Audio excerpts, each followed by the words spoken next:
প্রাচীন যুগের ইতিহাস, ইতিহাসের উপাদান ও সভ্যতার বিবর্তন। সেক্ট 3।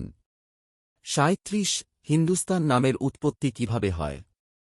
পারসিকরা সিন্ধুকে হিন্দ বলত, সেই থেকে। 38 হিমালয়ের দান কাকে বলা হয়? ভারতকে। 39 অসমের অধিবাসীরা প্রাচীন কোন জাতির বংশধর? মঙ্গোল জাতির। 40 ইতিহাসের জনক কাকে বলা হয়? গ্রিক ঐতিহাসিক হেরোডোটাসকে। 41 দক্ষিণ ভারতের অধিবাসীরা প্রাচীন কোন জাতির বংশধর? দ্রাবিড় জাতির।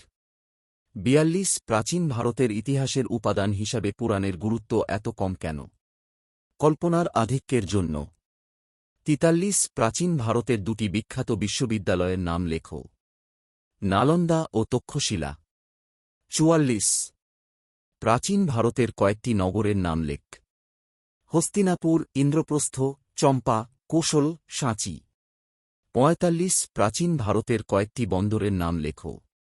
তাম্রলিপ্ত, মহাবলীপুরম, মসুলিপত্তনম। 46 প্রাচীন ভারতের কয়েকটি সনের নাম লেখো।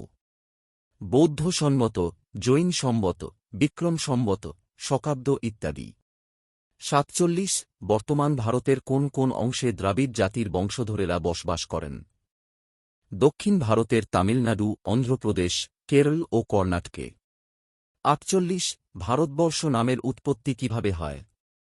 রাজা ভরতের নাম থেকে। অনেকের মতে ভরতগোষ্ঠী নাম থেকে। 49 ভারতবর্ষকে আর্যাবর্ত বলা হয় কেন? আর্যরা ভারতবর্ষের উত্তরাংশে বসতি স্থাপন করেছিল বলে। 50 ভারতকে নৃতত্ত্বের জাদুঘর কে বলেছেন?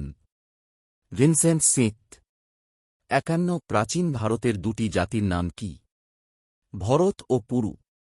52 কোন সময় থেকে ভারতে বাণিজ্যের প্রসার ঘটতে থাকে? খ্রিস্টপূর্ব 6ষ্ঠ শতক থেকে। 53 ইউরোপের কোন সাম্রাজ্যের সঙ্গে প্রাচীন ভারতের ঘনিষ্ঠ বাণিজ্য সম্পর্ক ছিল?